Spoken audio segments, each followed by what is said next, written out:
जय गुरु जी, शुक्राना गुरु जी, सारी संगत जी को जय गुरु जी। ओम नमः शिवाय, शिव जी सदा सहाय। ओम नमः शिवाय, गुरु जी सदा सहाय। शिव पुराण श्री रुद्र संहिता खंड 4 तीसरा अध्याय। स्वामी कार्तिकेय और विश्वामित्र। नारद जी बोले, हे ब्रह्मा जी, जब वह बालक पृथ्वी पर अवतरित हो गया तब वहाँ क्या और कैसे हुआ? तब नारद जी का प्रश्न सुनकर ब्रह्मा जी बोले, हे नारद, जब गंगा जी द्वारा उस तेजस्वी बालक को लहरों द्वारा बहाकर सरकंडे के वन के पास छोड़ दिया गया, तभी वहां मुनि विश्वामित्र पधारे।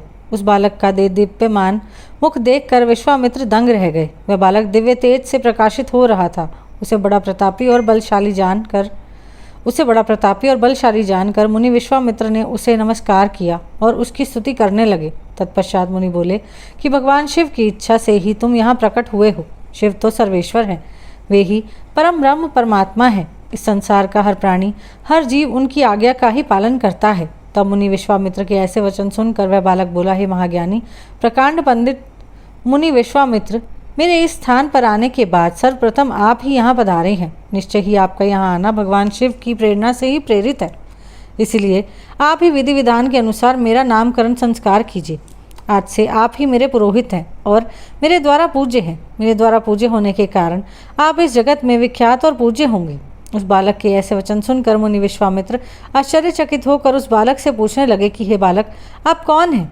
अपने विषय में मुझे बताइए। तब उनकी बात सुनकर वह बालक बोला, हे विश्वामित्र, अब आप ब्रह्मर्षि हो गए हैं। मेरे विषय में जानने से पूर्व आप मेरा संस्कार कीजिए। तब मुनि विश्वामित्र ने उस अद्भुत बालक का नामकरण संस्कार किया और उनका नाम कार्तिकेय रखा। गुरु दक्षिणा के रूप में उसने मुनि को दिव्य ज्ञान प्रदान किया। तब मैंने स्वयं वहां जाकर उस बालक को गोद में लिया और उसे चूमा। तत्पश्चात मैंने उसे शक्तियां और शस्त्र प्रदान किए। उन अद्भुत शक्तियों को प्राप्त कर वह बालक बहुत प्रसन्न हुआ और तुरंत ही पहाड़ पर चढ़ गया। पहाड़ पर चढ़कर वह उसके शिखरों को गिराने लगा और वहां की संपदा नष्ट करने लगा। यह देखकर उस स्थान पर निवास करने वाले राक्षस उस बालक को मारने के लिए दौड़े। उन भयंकर राक्षसों से बिना भयभीत हुए उसने उन सबको भगा दिया। उनके भयंकर युद्ध में पूरा त्रिलोक कांपने लगा। त्रिलोक को भयभीत होता देखकर सब देवता वहां पहुंचे। देवराजेंद्र ने क्रोध में आकर उस बालक का प्रहार किया।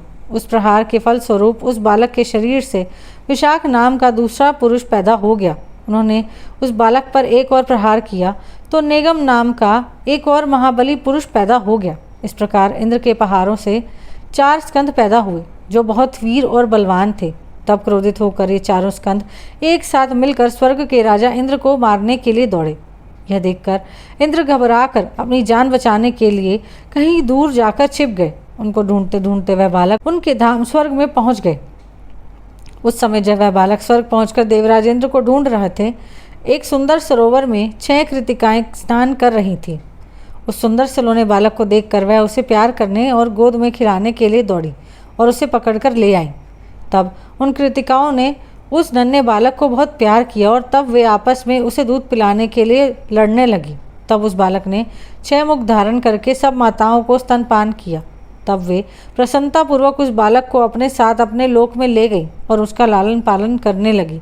यहीं पर शिव पुराण श्री रुद्र संहिता खंड 4 तीसरा अध्याय समाप्त होता है। जय गुरु जी।